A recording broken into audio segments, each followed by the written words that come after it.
안녕하세요. 제주도에 남편과 함께 카페를 운영하며 살고 있는 35살 여자입니다. 자상한 남편과 귀여운 딸아이, 우리 세 가족은 알콩달콩 행복하게 살고 있어요. 제가 제주도에 내려온 지 7년 정도 되는데요. 사실 27살이 되던 해 조금 이른 나이에 이혼을 경험하고 제주도에 내려왔어요. 혼인신고를 하지 않아서 이혼이라고 할 것도 없지만요. 지금은 재혼해 믿음직한 남편, 그리고 사랑스러운 딸아이를 케어하는 평범한 가정주부고요. 동시에 20대 여성으로 쇼핑몰 피팅 모델이라는 직업을 갖고 있죠. 남들이 말하는 소위 연예인 뺨치는 외모이지만 원래부터 이렇지는 않았답니다. 원래는 체력도 좋지 않고 운동을 싫어했어요. 관심을 두지 않았죠.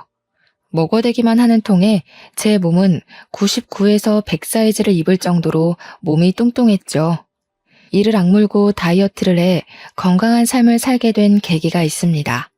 제가 제주도에 내려왔는지 왜 밀어날 정도로 독한 마음으로 다이어트를 했는지 궁금하지 않으세요? 지금부터 제 인생의 큰 오점이기도 한 그 이야기를 들려드릴까 해요. 저는 원래 서울이 고향이고 여느 집처럼 평범한 집에서 자랐어요. 공무원으로 근무하시는 아버지, 집에서 살림을 톡 풀어지게 하는 우리 엄마. 엄마는 아버지와 자식들에게는 항상 따뜻한 밥을 먹여야 한다며 부지런을 떠셨는데 음식 솜씨도 좋아 이것저것 요리를 많이 해주셨거든요. 그리고 제가 어려서 몸이 약해 한약, 양약 등 안 먹어본 약이 없거든요. 어렸을 때는 힘없이 쓰러지기 일쑤였고 평소에도 힘이 없어 보인다는 말을 자주 들었습니다.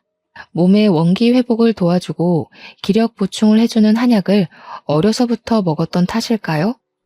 몸이 쉽게 붓고 살이 잘 찌는 체질로 변하게 되더라고요. 통통하다 못해 제가 봐도 뚱뚱했지만 그게 살아가면서 흠이라고 느껴지진 않았습니다.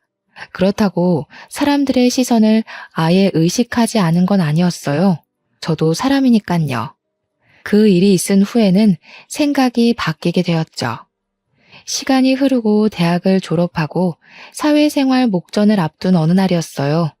엄마와 장을 보러 동네 마트를 다녀오던 길에 저는 극심한 복통에 시달리게 되었습니다. 엄마는 서둘러 119에 전화를 하셨고 그 길로 응급실로 갔죠. 이런 통증이 있었을 텐데 이걸 어떻게 참았습니까? 엑스레이나 초음파상으로 볼 땐 담석증과 급성 충수염이 의심되네요. 조금만 늦었어도 복막염으로 응급수술할 뻔했네요. 수술을 하는 게 좋을 것 같습니다. 네? 한 번도 아픈 적은 없었어요. 그동안 이런 적이 없었는데 오늘 갑자기 너무 아팠는걸요. 다른 이상은 없는 건가요? 큰 문제는 아니죠. 그대로 둬봤자 좋을 것도 없고 2가지 경우가 한 번에 올 수는 있지만 초음파로 봤을 때 이 정도면 큰 편이에요. 아주 심각한 건 아니지만 어차피 수술해야 됩니다. 우선 진통제 놔드릴 테니 조금 버텨보시고 내일 아침에 다시 봅시다. 그렇게 다음날 오전 9시쯤 저는 수술을 받았습니다. 수술 후 2주 정도를 병원에 입원했어요. 수술을 하며 컨디션 회복이 잘 되지 않아 여러 검사를 받았는데 결과가 조금은 충격이었습니다. 제가 초고도 비만인데다가 몸의 염증 수치가 상당히 높다는 거예요. 면역 수치는 현저히 낮아져 있는데 이대로라면 면역 체계가 무너져 어떤 병에 걸려도 이상하지 않을 만큼 상태가 좋지 않다고 했어요. 생각보다 많이 심각하네요. 몸이 어느 정도 회복되고 나면 운동도 하셔야 해요. 비만이 결코 좋은 것은 아닙니다. 여기서 더 심해지면 비만 질환으로 병원에서 살아야 할 수도 있어요. 약 처방해 드릴 테니 꾸준히 복용하시고 힘드셔도 운동하는 습관을 기르세요. 제가 뚱뚱한 건 이미 모두가 아는 사실이었지만 그렇게 심각한 상태인 줄 몰랐거든요. 저는 상당한 쪽팔림과 충격을 받았습니다. 퇴원 후 처방받은 약 그리고 식이요법과 운동으로 15kg 정도를 어렵사리 감량했어요.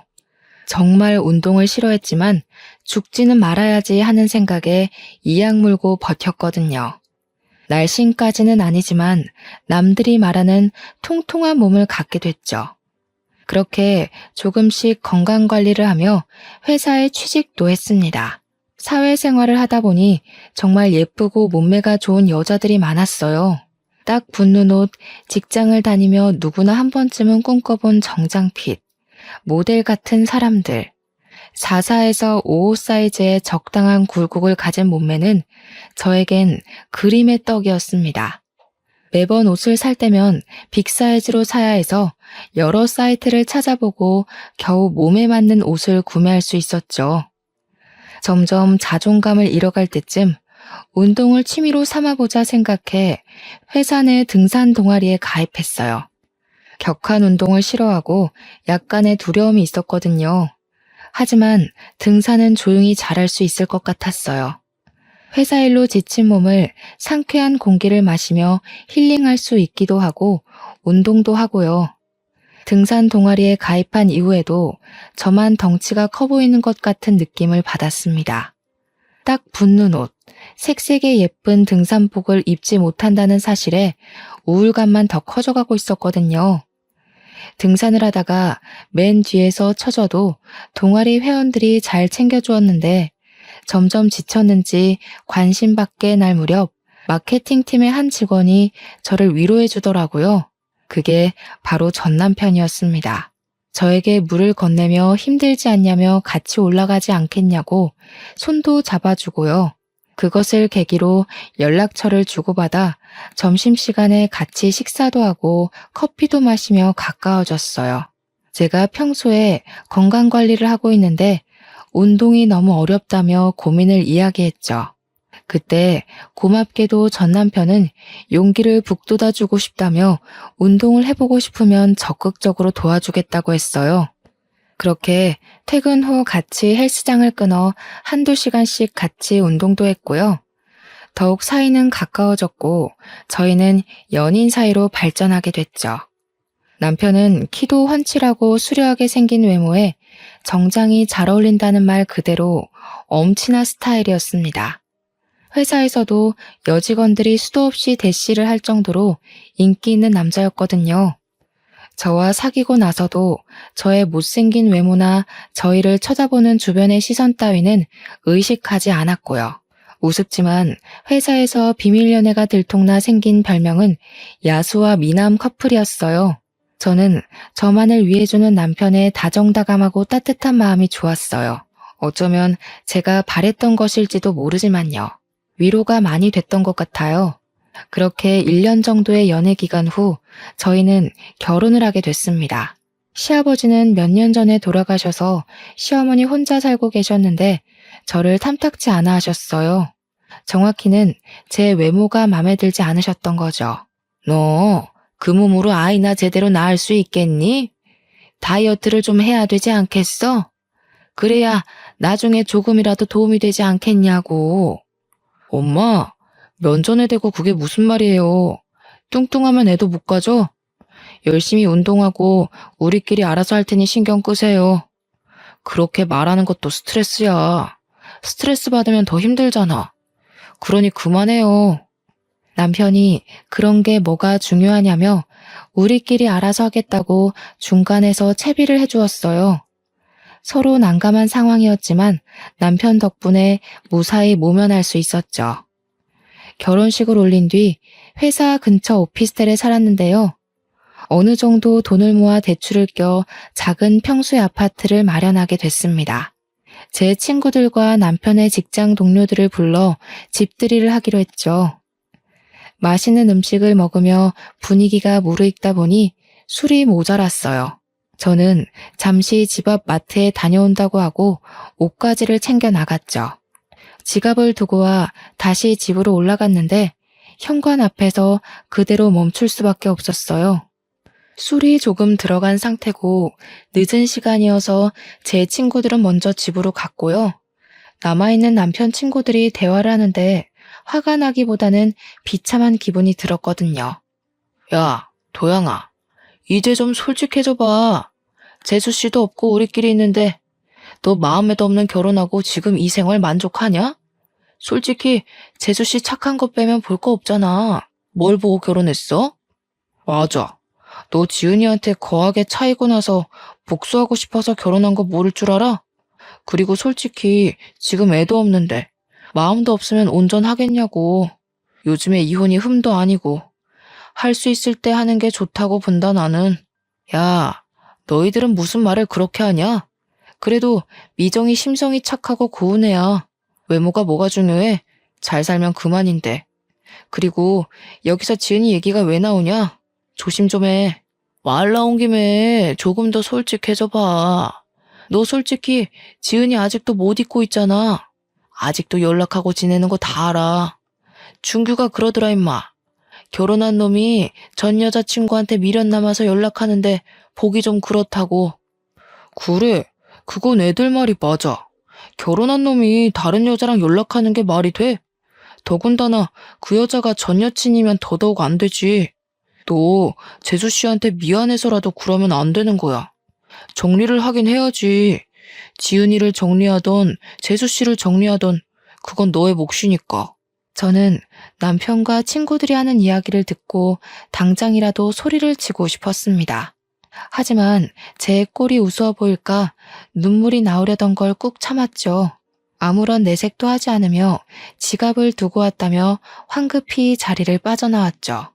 집에서 조금 떨어진 공원에 앉아 펑펑 울다 겨우 마음을 진정시켰고요. 저 지금까지 살아오면서 제가 뚱뚱한 건 알았지만 그것 때문에 상처받은 일은 없었거든요.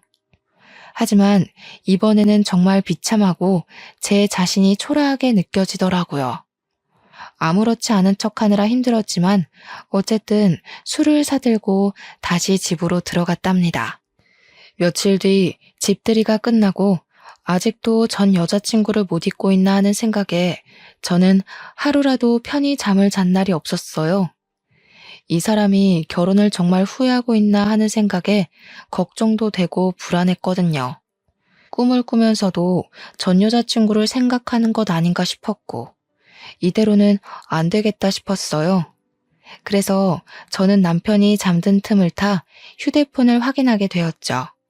평소 휴대폰을 잠그지 않아 휴대폰을 살펴보는 게 어렵지는 않았습니다.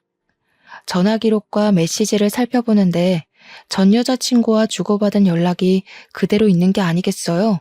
지은아, 내가 다 잘못했어. 한 번만 만나서 다 이야기할게. 내가 너한테 복수하고 싶다는 생각에 홧김에한 결혼이라는 거 알잖아. 정말 사과하고 싶어. 나랑 만나서 이야기 좀 하자. 5분만이라도 시간 내줘. 난 너밖에 없어. 너 지금 그 결혼 생활 만족해? 내가 그렇게 하면 돌아갈 줄 알았니? 웃기는 소리 하고 있어. 지금 나 불륜녀 만들려고 작정했니? 이거 완전 미친놈 아냐. 그 어떤 말을 해도 나는 너밖에 없어. 내 마음 알잖아. 나 너 아직도 많이 사랑해. 결혼도 후회하고. 정말 미안해. 내 마음을 다시 받아줄 수 없겠니? 대충 이런 내용이었습니다. 정말 기가 막히지 않나요?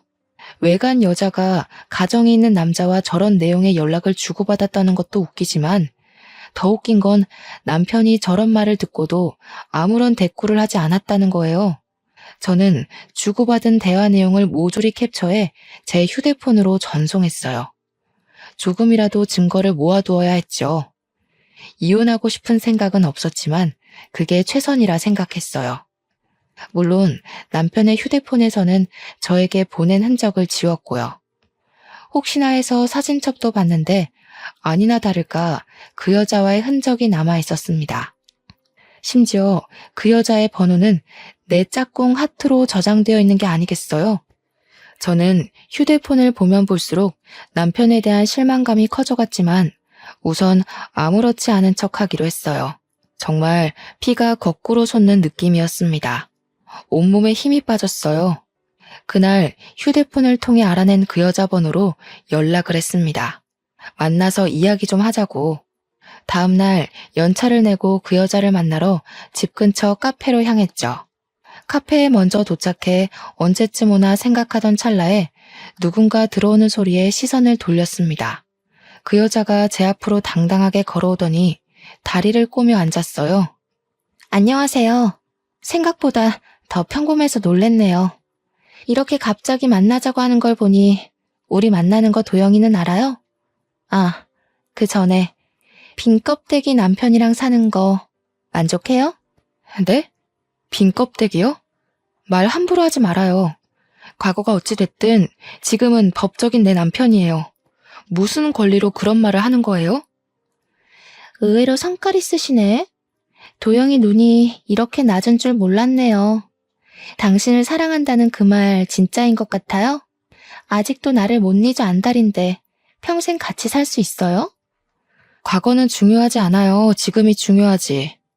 남편이 그렇게 연락해도 그쪽이 연락을 자꾸 받아주는 거 보면 그쪽도 무슨 속셈이 있나 봐요? 앞으로 더 이상 연락하지 않았으면 해요. 서로 사람답게 살자고요. 개념 좀 챙기고. 심란한 마음을 이끌고 집으로 돌아가려는데 시어머니에게 연락이 왔습니다. 어머니 목소리가 심상치 않으셨어요. 집에서 15분 정도 가까운 거리에 살고 계셔서 저는 무슨 일이 있나 싶어 달려갔죠.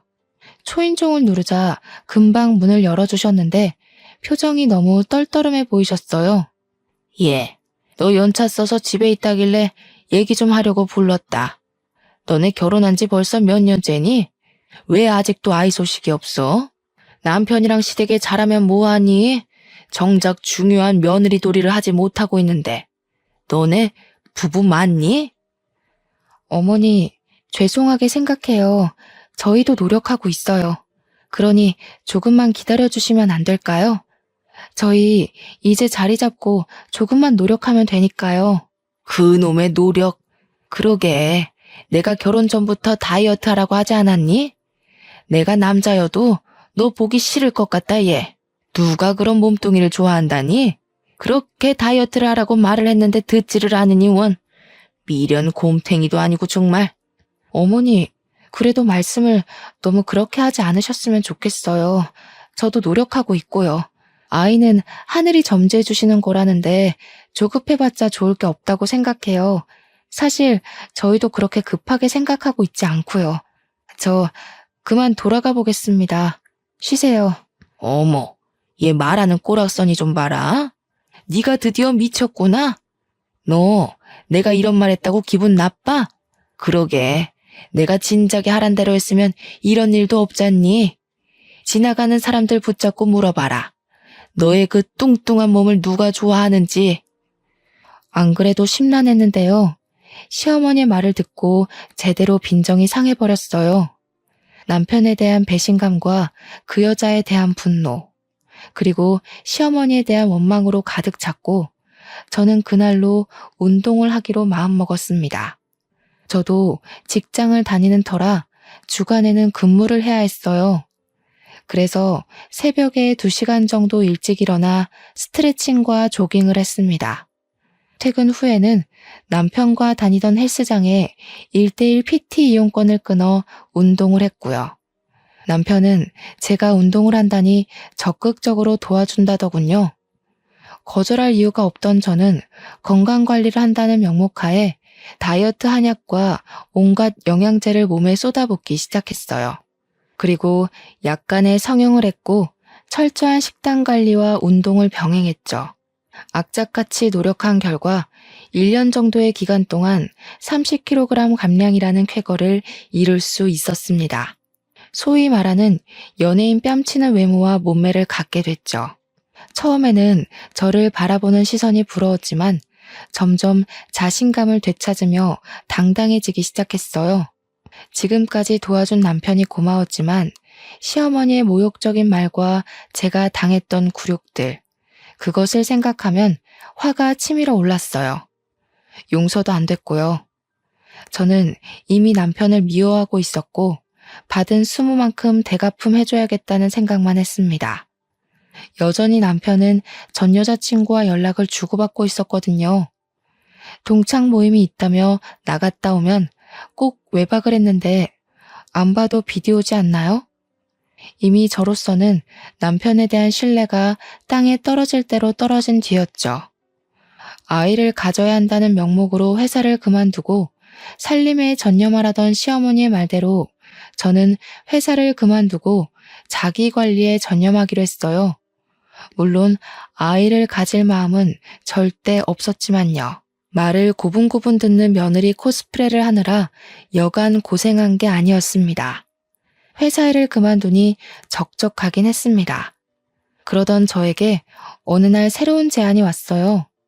병원에 다녀오던 길이었는데 쇼핑몰 피팅 모델 일을 해보지 않겠느냐며 길거리에서 캐스팅을 당한 겁니다. 저는 한 번도 해보지 못한 분야의 일이었고 내가 과연 잘할 수 있을까 하는 의구심이 들었죠. 무모한 도전이다 생각하며 눈을 질끈 감고 우여곡절 끝에 첫 촬영을 마쳤어요. 반응은 폭발적이었고 저는 인터넷으로도 조금씩 유명세를 치르기 시작했고요. 제 덕분에 매출이 올랐다며 쇼핑몰 사장님이 돈을 더 챙겨주시기도 하셨어요.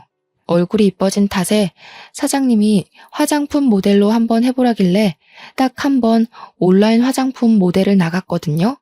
그런데 반응이 좋아서 화장품 모델까지 고정적으로 일하게 됐습니다.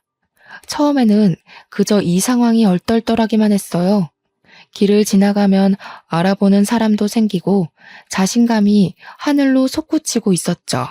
덕분에 돈도 직장인 월급의 2~3배는 많이 벌 수 있었고 마음의 여유도 생겼습니다. 유명한 잡지사에 떠오르는 모델계의 샛별이라는 주제로 인터뷰하기도 했고요. 제 과거 사진을 공개하며 다이어트 비결, 운동 비결 등을 숨김없이 오픈했는데 오히려 반응이 더 좋아서 쇼핑몰 매출이 급상승했다고 인센티브까지 넉넉하게 받았습니다. 그런 저의 모습을 남편과 시어머니는 대단하다며 칭찬을 해줬어요. 시어머니는 이제야 제가 정신을 좀 차리는 것 같다며 아이를 가지라고 여전한 모습이셨지만요. 친구들과 부모님은 제가 예뻐진 것보다 당당해지고 자신감이 생긴 것에 대해 축하를 해주셨습니다. 하지만 저는 남편에게 복수할 날만 기다리고 있었죠. 예, 이제 좀 말이 통하는구나. 그렇게 말할 때는 듣지도 않더니 네가 무슨 바람이 불어서 오래간만에 며느리 노릇을 좀 하는구나. 곧 좋은 소식도 들려주겠지? 기대하고 있으마. 에이, 엄마는 또 잘 나가시다 왜 그러실까? 아이 문제는 우리가 알아서 할 테니 엄마는 그저 지켜보기만 하시라니까는. 우리 걱정 말고 엄마 끼니나 잘 챙겨 드시고 그러세요. 엄마 그거 오지랖이다. 이놈 새끼가 엄마한테 말버릇이 그게 뭐야? 시애미가 돼가지고 그 정도 말도 못하고 산다냐? 알아서 잘 하겠다마는 그래도 어른이 노파심으로 얘기를 하는데. 아무튼 좋은 소식 기다리고 있으마. 사실 이제 와서 말씀드리지만 그때 남편과 저는 혼인신고를 하지 않은 상태였거든요. 왜냐하면 집을 구매해서 세금 문제로 1년 정도만 더 있다가 혼인신고를 하자 합의를 했어요. 물론 양가 부모님에게는 비밀로 했고요. 혼인신고를 안 했다고 하면 그게 말이 되냐며 노발대발 하셨을 옛날 분들이셨거든요. 저는 이제는 때가 된 것 같아 결심을 했습니다. 남편에게 그동안의 모든 일을 적어놓은 편지 한 통만을 남긴 채 짐을 싸서 친정으로 왔어요. 남편은 출장을 간 상태였고 전 그 사이에 모든 것을 정리하기로 결정했죠. 그동안의 일을 모두 부모님께 말씀드렸더니 부모님은 화를 내시기는커녕 한숨을 푹 쉬셨습니다. 솔직히 화를 내실 줄 알고 조금 긴장했었거든요. 오히려 부모님은 제 결정이 그렇다면 믿어주겠다고 응원을 해주시는 게 아니겠어요? 저는 부모님께 죄를 짓는 것 같고 불효를 저지른 것 같아 가슴이 찢어지는 것 같았어요. 그러기도 잠시 남편이 출장 갔다 돌아왔는지 전화에 불이 나기 시작했습니다. 남편의 시어머니까지 전화기를 꺼둔 탓에 부모님 휴대전화에도 불이 나기 시작했죠. 연락이 닿질 않자 친정에 찾아온 남편은 한 번만 만나달라며 애원하기 시작했어요. 친정 부모님께도 혹시라도 찾아오면 절대로 문 열어주지 말라고 채비해 놓았고요. 미정아, 이러지 말고 만나서 얼굴 보고 이야기하자 제발. 갑자기 이러는 이유가 뭔지 모르겠어. 나 지은이랑 아무 사이도 아니란 말이야. 네가 오해하고 있는 것 같은데 내가 전부 다 설명할게. 제발 한 번만 만나줘. 며칠을 문전박대하며 만나주지 않았어요.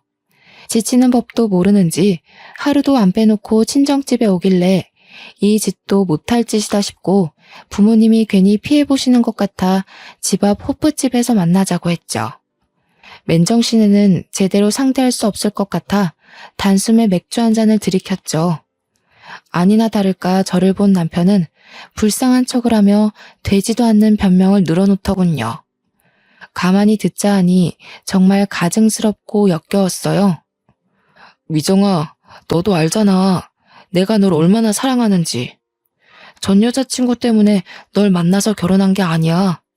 물론 너를 처음 만날 땐 보여주고 싶은 마음은 있었어. 하지만 결혼은 정말 온전히 네가 좋아서 한 거야. 제발 날 믿어줘. 어떻게 하면 마음을 돌릴래? 뭐? 사랑? 웃기는 소리 하고 있네. 내가 무슨 마음으로 독하게 다이어트 했는지 알아? 이게 다 당신이랑 어머니 때문이라고. 아직도 모르겠어? 날 그렇게 무시하고 짓밟을 때는 언제고 이제 와서 사랑 타령이야? 그게 무슨 말이야? 사랑 타령? 그리고 왜 갑자기 여기서 엄마 이야기가 나와? 알아듣게 좀 이야기해. 엄마가 너한테 무슨 짓을 하기라도 했어? 왜 가만히 있는 우리 엄마까지 들먹여? 엄마가 애 낳으라고 한 것 때문에 그래? 어른이 그 정도 말은 하실 수도 있는 거지. 이 와중에 시어머니 이야기를 하니 발끈하며 감싸는 모습을 보고 그나마 남아있던 정도 뚝 떨어지더라고요. 지금 상황에서 누가 갑인지 모르는 것 같았어요. 어떻게 하면 저렇게 멍청한 말을 할 수 있을까 의구심이 들었죠. 저 같으면 무조건 미안하다고 싹싹 빌었을 건데 자기 엄마 편을 들고 앉아있는 꼴이라니 더 이상 말할 가치가 없었습니다. 도영씨, 아직 정신 덜 차렸구나. 나랑 결혼 생활하면서 그 여자한테 찝쩍거린 건 뭔데? 지금까지 연락 주고받는 거 내가 모를 줄 알았어? 내가 바보니? 너 집들이 하던 날 친구들이 하는 소리 듣고 가만히 있더라? 내가 그때 얼마나 비참했는지 알아? 네가 알기나 하냐고. 아니 그게 아니라 미정아, 내가 이렇게 빌게. 나 한 번만 봐주라. 솔직히 결혼 전엔 네가 못생겨서 정이 안 생겼어. 그건 인정해. 그런데 결혼하고 네가 환골탈태한 모습을 보니 생각이 달라지더라고.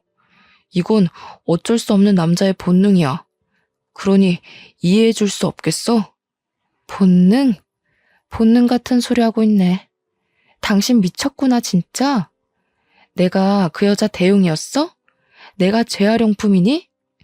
날 고작 그런 취급하려고 나랑 만나서 결혼까지 한 거야? 그래, 이제 이뻐지니까 나한테 조금 미련이 생겼나 보지? 그러게, 처음부터 엄마가 살 빼라고 했으면 내가 지은이한테 연락할 일은 없지 않았겠어? 이건 너도 잘못이 있는 거야. 그러니 우리 서로 좋은 게 좋은 거라고 다시 예전으로 돌아가자, 어? 나랑 살면서 그 여자한테 찝쩍댄 거? 이해한다 쳐. 그래, 1000번이고 10,000번이고 이해해줄게. 너 차여서 나한테 들러붙은 거라며? 그럼 이해하기가 조금 쉽겠네.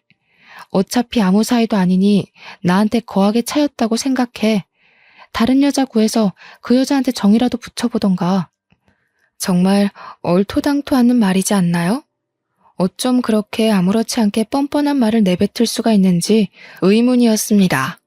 머리를 열어 속을 들여다보고 싶었어요. 저는 제가 고작 그딴 취급을 받았다는 사실에 화가 머리 끝까지 났죠.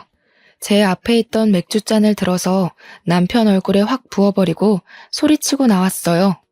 너 따위 때문에 뺀 내 살들이 아까워. 그럼 이제라도 그 잘난 전 여자친구 만나서 결혼 생활 시작하면 되겠네. 너랑 나랑 무슨 사이라도 돼? 우리 어차피 혼인신고도 안 했으니 네 마음대로 해. 이후로도 전 남편은 전화, 문자, 심지어 인터넷으로도 미친 듯이 연락을 하기 시작했습니다. 제가 전부 무반응으로 대처하니까 이번에는 시어머니가 연락을 해오더군요. 얼굴 보며 만나서 이야기하자는 말에 드러나 보려고 시댁 근처 카페로 갔죠. 카페에 들어가기 전 앉아있는 시어머니를 가만히 쳐다봤어요. 딱 봐도 어떻게 구슬려야 애가 돌아올까 하는 표정이 한눈에 봐도 느껴집니다. 저는 더 이상 휘둘리지 않을 자신이 있었기에 마음을 가다듬고 당당하게 카페 안으로 들어섰어요. 여차하면 머리채도 잡히겠구나 각오하고 예상하면서요. 잘 지내셨죠? 저는 도영 씨랑 이야기가 끝난 걸로 아는데요. 도영 씨한테 전해들은 이야기 없으신가요? 저한테 더 하실 말씀이라도 있으신가요? 설마 여기서 더 살 빼라는 말씀하시려고 온 건 아닐 테고. 예, 너는 정신이 있는 애니 없는 애니? 이혼이 그렇게 쉽니? 어떻게 종이에 띡 몇 자 끄적여놓고 집 나가서는 이혼하자는 말이 그렇게 쉬워? 부부싸움은 칼로 물베기라지만 그래도 네가 이러면 안 되는 거야. 솔직히 네가 진작에 관리하고 남자 마음을 사로잡을 줄 알았으면 이런 일도 없었다. 쉽냐고요? 저한테는 쉽죠. 어려울 것도 없는데요. 말이 나와서 얘기하는데요. 도영 씨랑 저 어차피 혼인신고도 안 한 사이인데요? 그냥 사귀다가 헤어진 거죠. 아니, 정확하게 말하자면 제가 도영 씨를 찬게 되나요? 제가 혼인신고를 안 했다는 말을 하니 시어머니의 표정이 굳더군요. 정말 모르셨던 눈치였어요. 저야 그렇다 치지만 헤어진 마당에 얘기는 했어야 하는 거 아닌가요? 물론 저는 아쉬운 것 없었지만요. 도영 씨가 혼인신고 이야기는 안 했나 보네요. 어머니, 아니, 아줌마, 뭔가 대단히 착각하고 계시나 본데 우리 아무 사이 아니거든요? 저한테 이래라 저래라 하지 마시고요. 댁네 아드님 간수나 잘하세요. 뭐? 아줌마? 야, 너 말 다 했어? 그래도 내가 너 시어머니였던 사람인데 어떻게, 뭐? 아줌마? 나 참 기가 막혀서. 너 가정교육을 그렇게 받았니? 네 부모가 그렇게 가르치던? 못생긴 거 잘난 우리 아들이랑 결혼시켜줬더니 은혜도 모르는 이 배은망덕한 것. 진짜 뭘 모르는 건 아줌마예요. 저기요, 댁 아드님이 나랑 같이 살면서 전 여자친구한테도 빌빌거린 거 모르세요? 나한테 와서 이럴 게 아니라 아드님을 잡으셔야지. 그리고 뭐? 교육? 그럼 그쪽은 교육을 참 잘해서 결혼하면 다른 여자한테 찝쩍대라고 가르쳤나? 앞으로 한 번만 더 연락하면 나도 가만히 안 있어요. 알겠어요? 아니, 얘는 뭘 그런 걸 가지고. 그러지 말고 내가 다 잘못했으니 다시 올라오거라. 도영이 어디에 한눈 못 팔게 잘 잡고 있을 테니까 나 믿고 다시 시작하자꾸나. 내 약속하마. 한 번만 더 찾아오면 간통죄던 상간녀 소송이던 고소할 겁니다. 정신적 피해 보상까지도요. 혼인신고만 안 했지. 주변 사람들은 이미 결혼식 왔다 갔고 집들이도 했고 집도 같이 샀고 그 사람들이 다 증인이에요. 어디 한번 물어볼까요? 버젓이 아내가 살아있는데 전 여자친구 못 잊어서 만나러 다니는 불륜남 어떻게 처리할지? 아니 미정아, 무슨 말을 그렇게 하니? 그러지 말고 내 이야기 좀 들어보렴. 내가 조금 전에는 흥분해서 막말을 했어. 실수했다가 서로 살아가면서 실수를 한 번쯤 하길 마련이야. 서로 이해하며 넘어가 줄 수는 없겠니? 친척들 얼굴은 어떻게 보고 또 도영이가 망가져가는 꼴을 나더러 어떡하라는 소리니? 그건 아줌마가 알아서 하셔야죠. 그것까지 제가 신경 써야 될 이유가 있나요? 저한테 그렇게 살 빼라 애가져라 했던 분은 어디 가셨어요? 이제 주제 파악 좀 되셨으면 댁에 돌아가셔서 아드님 회초리를 치시던지 가둬놓고 패시던지 정신 좀 차리라고 해주실래요? 저는 더 이상 상대할 가치도 못 느꼈습니다. 그럴 힘도 없었고요. 잔뜩 소리를 치고는 연락하지 말라며 자리를 박차고 나왔어요. 너무 연락을 해대는 통에 저는 결국 휴대폰 번호를 싹 다 바꿔버렸죠. 친정집에 더는 찾아오지 못하도록 다른 지역으로 이사까지 갔고요. 정말 진절머리가 난다는 말이 이런 데서 나오나 봅니다. 다행히 그 뒤로 더는 찾아오지 않더라고요. 저는 서울에서의 생활을 정리하고 제주도로 터전을 옮겼어요. 모델 일을 하며 충분한 돈을 모았기에 제주도에서 좋은 풍경을 보며 여유롭게 생활하고 싶었거든요. 그동안 많이 힘들었고 마음의 안정을 되찾고자 노력했습니다. 그래서 제주도에 작은 정원이 딸린 전원주택을 사서 정착하게 되었죠. 제주도에서 잠시 휴식기를 가지며 저를 위한 여행을 시작했어요. 여행이라고는 별다를 것 없이 혼자 영화를 보기도 하고요. 서점에 들러 책을 사 카페에서 커피 한 잔을 하며 독서를 즐기기도 했고요. 탁 트인 바다를 보며 그림을 그려본다든지 사진을 찍는다든지 제주도 이곳저곳을 돌아다녔죠. 그러다 여행을 하며 자주 들리던 카페 사장님과 친분이 생겼습니다. 제가 은근 고지식해서 한 가지 메뉴에 꽂히면 그 메뉴를 파는 가게에서만 사 먹는 버릇이 있거든요. 그날도 어김없이 늘 먹던 메뉴를 주문하려고 했습니다. 늘 혼자 오시면서 같은 메뉴만 주문하시던데 이번에는 제가 추천 좀 드려볼까요? 저는 제가 먹던 것만 먹어서 어떤 게 좋은지 모르겠네요. 감사하지만 추천해 주실 만한 메뉴가 있나요? 무가당 주스만 드시길래 이번에는 달달한 커피 한번 추천해드리고 싶은데요. 따뜻한 바닐라 크림 라떼 어떠세요? 제가 제일 추천드리는 메뉴예요. 그 일을 계기로 카페에 자주 방문하며 사장님과 많은 이야기를 하게 됐습니다. 나이는 저보다 5살 많았고 원래 제주도가 고향인 사람이었습니다.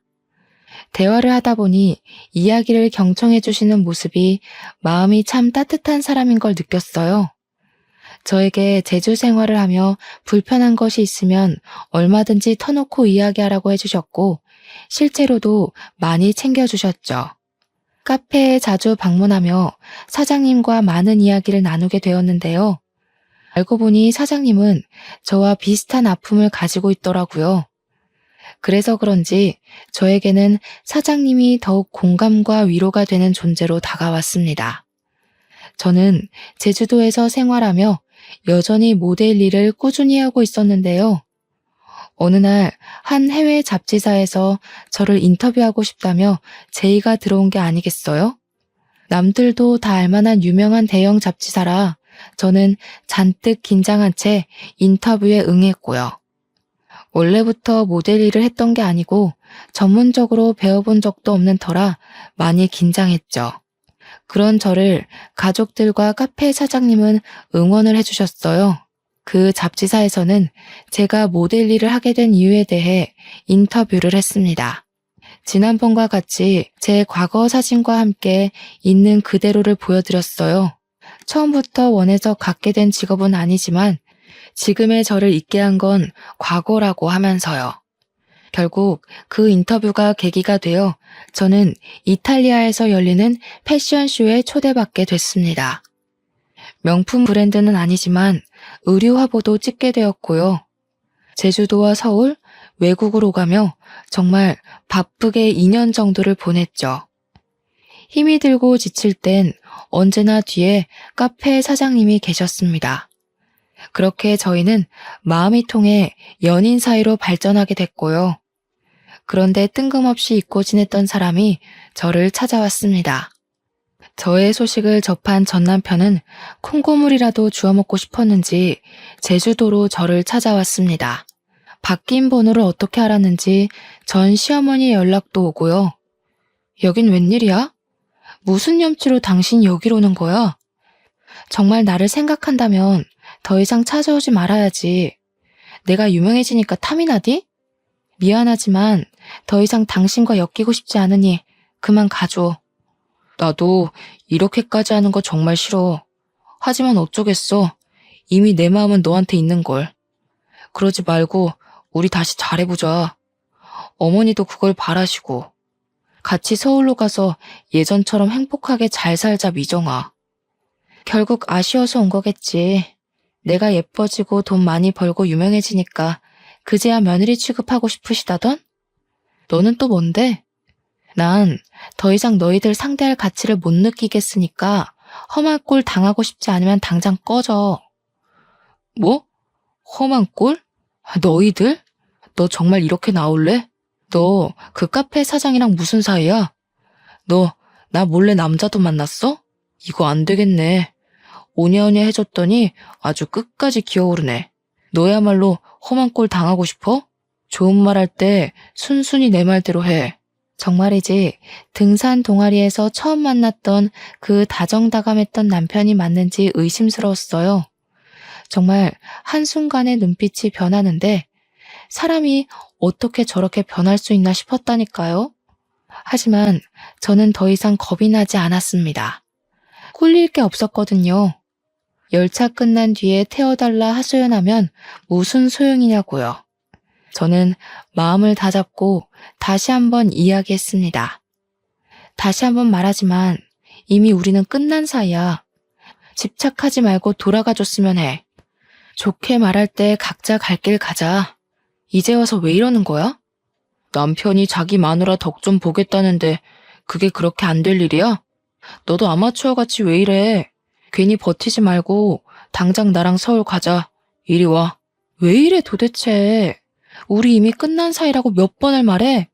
너와 나 혼인신고도 안 한 남이었어. 아니, 남보다 못한 사이였지. 일말의 양심이라도 있으면 이렇게 찾아오면 안 되지. 이거 놓으라고. 전 남편이 갑자기 제 손을 잡아 끌며 막무가내로 데리고 가려는 게 아니겠어요? 정말 이러다 무슨 일이 나겠다 싶었습니다. 점점 힘은 빠져가고 거의 전 남편에게 끌려가다시피 실랑이를 하고 있는데 카페 사장님이 나타나셔서는 남편에게 주먹을 휘두르셨어요. 사장님은 이게 무슨 짓이냐며 남편과 몸싸움을 하셨고 주민들의 신고로 경찰이 오고 파출소로 연행된 뒤에야 멈출 수 있었습니다.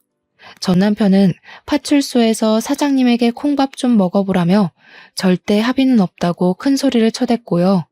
당사자였던 저는 제가 오히려 당할 뻔한 건데 사장님이 구해주신 거라고 말씀을 드리니 상황이 역전되어 그 사람은 저희가 합의를 해주지 않으면 꼼짝없이 철창에 갇혀 지낼 신세가 되었죠.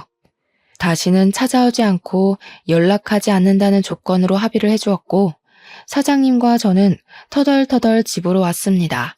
사장님에게는 별다른 저의 이야기를 하지 않아서 이 상황에 대해 의문을 품고 계셨어요.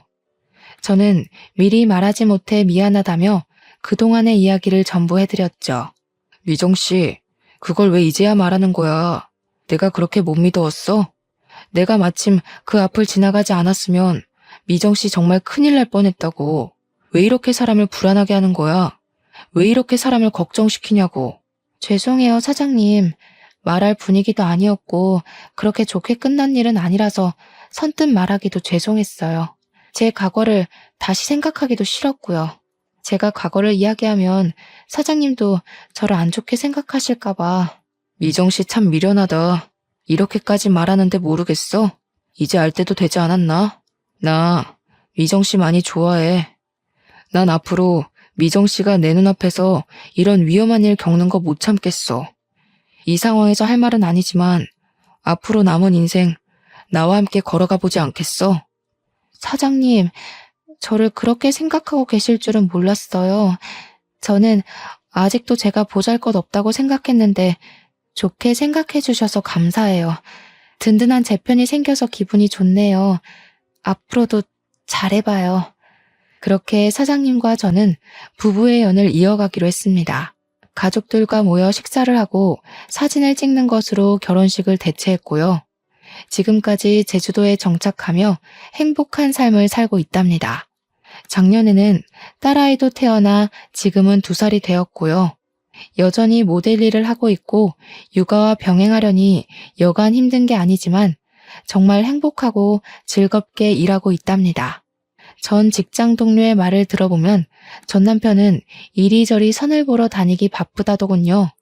결혼해서 아이를 낳고 가정을 꾸려나가도 모자랄 나이에 어머니 등살에 떠밀려 선을 보러 다니는 꼴이란. 아무튼 이렇게 저는 과거를 뒤로한 채 행복하게 살고 있답니다. 물론 그때 그 일이 생각 안 나는 건 아니에요. 그것도 어떻게 보면 제 인생의 일부이기도 하니깐요. 그런 말이 있죠. 겉모습만 보고 판단하지 말라고. 세상을 살아가는 데 있어 정말 중요한 건 외형적인 모습이 아니라 그 사람의 내면인 것 같아요. 외모로 기준을 잡고 살아가다 보면 드넓은 세상에서 과연 무엇을 얻을 수 있을까요? 아름다운 외모를 가지고 있으면 누구나 그 외모를 사랑할 수 있지만 어떤 사람을 내 곁에 두느냐는 내 성격과 마음으로 결정하는 거라고 생각해요. 여러분도 사람의 겉모습만 보고 판단하지 마시고 그 사람의 깊은 내면을 들여다볼 수 있도록 조금만 노력하시면 이 세상 그 무엇보다 소중한 인연을 만나실 수 있으실 겁니다. 외모가 어떻든 간에 당신은 존재 자체만으로도 특별하고 사랑받는 사람이라는 걸 기억해 주세요. 저의 긴 사연을 읽어주셔서 감사드리고 행복한 일만 가득하셨으면 좋겠어요.